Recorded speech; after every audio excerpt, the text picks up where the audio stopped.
بسم اللہ الرحمن الرحیم۔ السلام علیکم ورحمۃ اللہ وبرکاتہ۔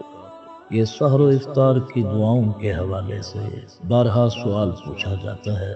سوشل میڈیا پہ بھی بحث کافی وائرل ہے۔ دوستو، سچی بات یہ ہے کہ سحری کی کوئی بھی دعا حدیث شریف میں مخصوص الفاظ کے ساتھ منقول نہیں ہے۔ یہ وَبِصَوْمِ غَدٍ نَوَيْتُ مِنْ شَهْرِ رمضان جو ہم پڑھتے ہیں، یہ بھی دعا نہیں، یہ اصل میں نیت کے الفاظ۔ روزے کے لیے نیت کا ہونا ضروری ہے۔ نیت دل کے ارادے کا نام ہے، وہ آپ ان الفاظ سے کر لیں یا کسی دیگر الفاظ سے کر لیں اپنی زبان میں، انشاءاللہ نیت معتبر ہو جائے۔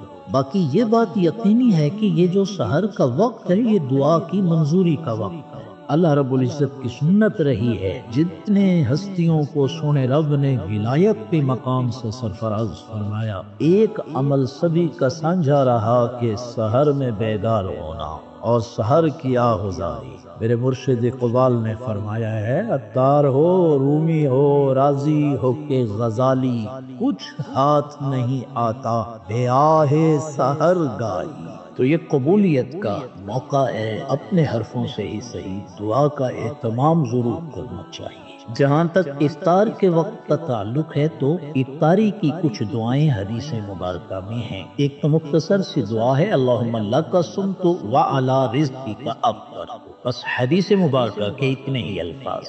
دوسری ایک دعا جو امت ترک کر چکی ہے، وہ آپ کی بارگاہ میں پیش کرتا ہوں۔ حضرت عبداللہ ابن عمر رضی اللہ تعالیٰ عنہما کہتے ہیں، کان النبی صلی اللہ علیہ وسلم اذا افطر، حضور سائیں خود جب افطار فرما لیتے تو یہ کلمات ارشاد فرماتے، ذهب الظمأ وابتلت العروق وثبت الاجر انشاءاللہ۔ پیاس بجھ گئی، رگیں تر ہو گئی، اللہ نے چاہا ہمارا اجر باقی رہ گیا۔ تو خود بھی یہ الفاظ یاد کیجئے، اپنے بچوں کو بھی یہ الفاظ یاد کرائیے، سرکار سائیں کی سنت کے احیاء کا اجر بھی انشاءاللہ ملے گا۔ تو چلیں، یہ کچھ علمی سی بات تھی، میں نے عرض کر دیا۔ اب ایک درد بھی سنیے میرا، یہ بہت زیادہ علمی کتابی ہو جانا، اس نے ہمیں دعاؤں کی سرشاری سے محروم کر رکھا ہے۔ دیکھیے، اسناد حدیث پر علمی گفتگو کرنا علماء کے لیے اس حد تک تو ضروری ہے تاکہ الفاظ حدیث سلامت رہیں، لیکن عامت المسلمین کو دعاؤں کی لذت سے محروم کر دینا یہ کہاں کی دانش مندی ہے؟ اور بالخصوص سحر و افطار کے اوقات، یہ تو قبولیت کے لمحے ہیں دوستو۔ یہ ترمذی شریف کے الفاظ دیکھیے، ثلاثۃ لا ترد دعوتهم۔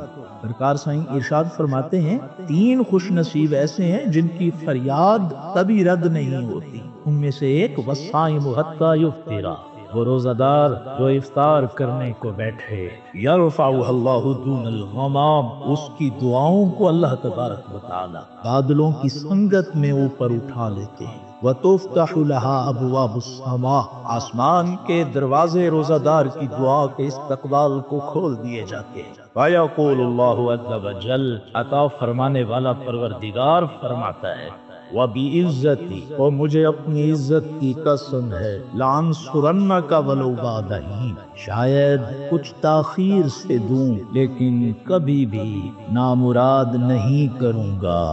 اللہ اکبر، اللہ اکبر۔ دوستو، اصل میں دعا کے باب میں حرفوں سے زیادہ جذبوں کو پذیرائی ملتی ہے۔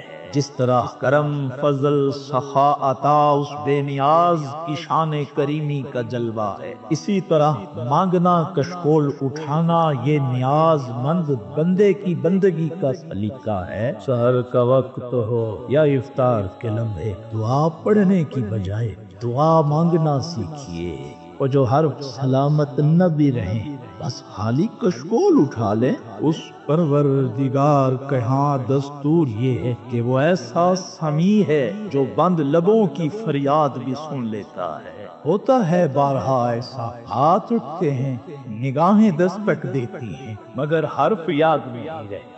اے دعا یاد، مگر حرف دعا یاد نہیں، اگر مت تھا سودائی تھا، بات بڑی پتے کی کہہ گیا۔ اے دعا یاد، مگر حرف دعا یاد نہیں، میرے نغمات کو انداز نوا یاد نہیں، میں نے پلکوں سے پھر در یار پہ دستک دی ہے، یار میں وہ سائل ہوں جسے کوئی صدا یاد نہیں۔ کیا ہے دعا؟ نعمان بن بشیر رضی اللہ تعالیٰ عنہ کہتے ہیں ہم نے پوچھا حضور دعا کی دے، سرکار نے فرمایا الدعاء هو العبادہ، دعا کا پوچھتے ہو یار، اصل عبادت یہی دعا ہے۔ اللہ پاک اپنے در کا فقیر بنائے رکھے۔ والسلام علیکم ورحمۃ اللہ۔